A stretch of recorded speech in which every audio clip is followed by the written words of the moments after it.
80 లక్షల మంది స్టూడెంట్స్ ఉన్నారు.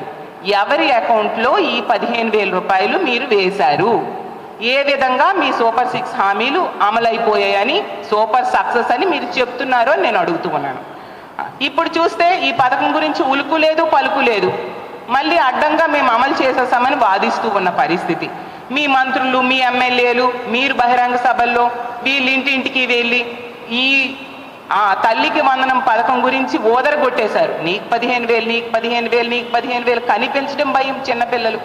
ఇంత ఘోరంగా ప్రజల్ని, చదువుకునే పిల్లల్ని మోసం చేశారు. అలాగే నిరుద్యోగులకి 20 లక్షలు ఉద్యోగాలు ఇస్తాం, లేకపోతే నిరుద్యోగులకి 3,000 రూపాయలు నిరుద్యోగ భృతి ఇస్తామన్నారు. ఎన్ని ఉద్యోగాలు ఇచ్చారు? ఎంతమందికి నిరుద్యోగ భృతి మీరు ఇస్తున్నారు? జగనన్న చక్కగా డిఎస్సి అనౌన్స్మెంట్ చేస్తే దాన్ని క్యాన్సిల్ చేసి మీరు ఏదో 16,000 మందికి డిఎస్సి ఇస్తామని చెప్పారు. నవంబర్ 5వ తేదీ నోటిఫికేషన్ అన్నారు. నవంబర్ అయిపోయింది, డిసెంబర్ అయిపోయింది, జనవరి కూడా వచ్చేసింది. ఏది డిఎస్సి నోటిఫికేషన్? ఉద్యోగాలు ఎక్కడ? 20 లక్షల ఉద్యోగాలు అంటే 4 లక్షల సంవత్సరానికి ఉండాలి. ఏవా ఉద్యోగాలు? ఎంతమందికి మీరు 3,000 రూపాయలు ఇస్తూ ఉన్నారో నేను అడుగుతూ ఉన్నాను. గత ప్రభుత్వంలో జగనన్న ముఖ్యమంత్రి అయిన 7 నెలల్లో 1,25,000కు పైగా గ్రామ వార్డు సచివాలయ ఉద్యోగుల్ని, ప్రభుత్వ ఉద్యోగుల్ని జగనన్న ఇవ్వడం జరిగింది. మీరు ఎక్కడ 7 నెలలు అయిపోయినా ఒక్క ఉద్యోగమైనా ఇచ్చారా?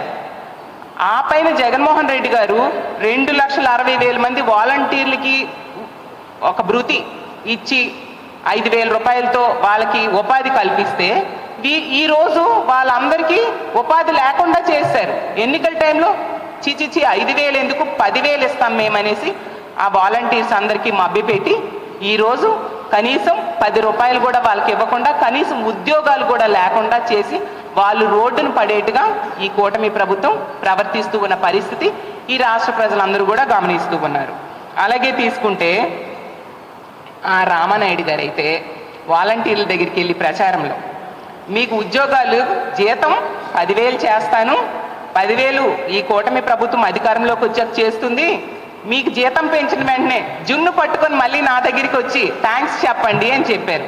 రామానాయుడు గారు నేను ఒకటే అడుగుతున్నాను, ఈ జున్ని పట్టుకొని ఈ వాలంటీర్స్ ఎవరికి ఇమ్మంటారు? వాళ్ళు ఉద్యోగాలు పోయినందుకు జున్ను ఇమ్మంటారా రామానాయుడు గారు అని నేను అడుగుతూ ఉన్నాను. ఇంకో ముఖ్యమైన పథకం 3 గ్యాస్ సిలిండర్స్ ఇస్తామని చెప్పారు. మొన్ననే మేము కౌన్సిల్లో నాదెండ్ల మనోహర్ గారి ద్వారా అతని నోటితోనే చెప్పించడం జరిగింది. కేవలం 895 కోట్లు మాత్రమే రిలీజ్ చేయడం జరిగింది బడ్జెట్లో. అది కూడా ఒక్క సిలిండర్ కూడా ఫుల్గా ఇప్పుడు ఉన్నారు ఎంతమంది ఎల్పిజి గ్యాస్ సిలిండర్స్ కనెక్షన్స్? 1,55,00,000 మంది ఉన్నారు. అందులో తెల్ల కార్డు ఉన్న వాళ్ళు 1,48,00,000 మంది ఉన్నారు. ఒక్క సిలిండర్ మొత్తం ఈ 1,48,00,000 మందికి ఇవ్వడానికి కూడా ఈ 895 కోట్లు సరిపోని పరిస్థితి. అంటే మొదటి సంవత్సరమే ఈ ఉచిత గ్యాస్ సిలిండర్స్ విషయంలో ప్రజల్ని మోసం చేశారు అనేది తేటతెల్లమైపోయింది. అలాగే మద్యం, గంజాయి గత 7 నెలల కాలంలో మనం చూస్తూ ఉన్నాము. మద్యం ఏరులై పారుతూ ఉంది. వీధికి ఒక బెల్ షాప్ చొప్పున తయారయ్యే పరిస్థితి కల్పించారు. ఈ పార్టీ ఎమ్మెల్యే నిర్వహిస్తున్న మద్యం షాపులకి అనుబంధంగా ఈ బెల్ షాప్స్ నిర్వహించిన సంగతులు ఎన్నో మనం చూసాం. ఈవెన్ హోమ్ మినిస్టర్ సొంత నియోజకవర్గంలో బెల్ షాప్స్కి వేలం వేశారంటే ఎంత దారుణంగా బెల్ షాప్స్ ఉన్నాయో అర్థం చేసుకోవచ్చు.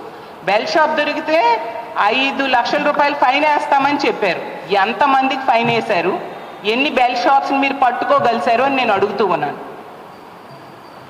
అలాగే తీసుకుంటే జగన్మోహన్ రెడ్డి గారి టైంలో ప్రభుత్వ పాఠశాలలు చాలా కలర్ఫుల్గా తయారు చేశారు. నాడు నేడు ద్వారా విద్యకి చాలా ఇంపార్టెన్స్ ఇచ్చారు జగనన్న తన ముఖ్యమంత్రిగా ఉన్న 5 సంవత్సరాలు కూడా.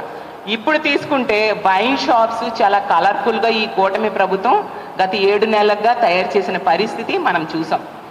జగనన్న విద్యాంధ్రప్రదేశ్గా ఈ ఆంధ్రప్రదేశ్ రాష్ట్రాన్ని తయారు చేస్తే ఈ కూటమి ప్రభుత్వం మధ్యాంధ్రప్రదేశ్గా చేస్తూ ఉన్న పరిస్థితి మనకు క్లియర్గా కనిపిస్తుంది. ఎందుకంటే 77 రోజుల్లో ఈ కొత్త లిక్కర్ పాలసీ వచ్చి 77 రోజులు అయింది. 77 రోజుల్లో 66,000 కోట్ల మద్యాన్ని తాగించారు.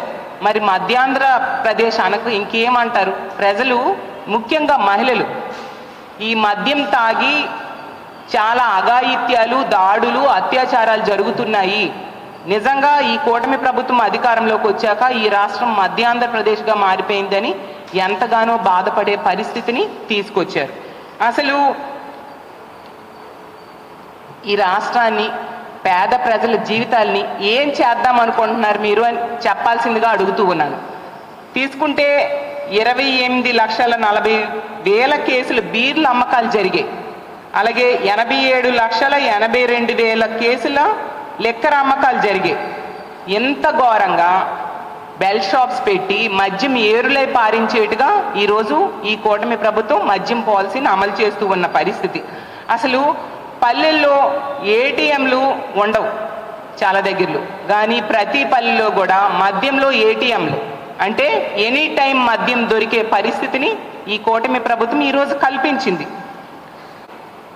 అలాగే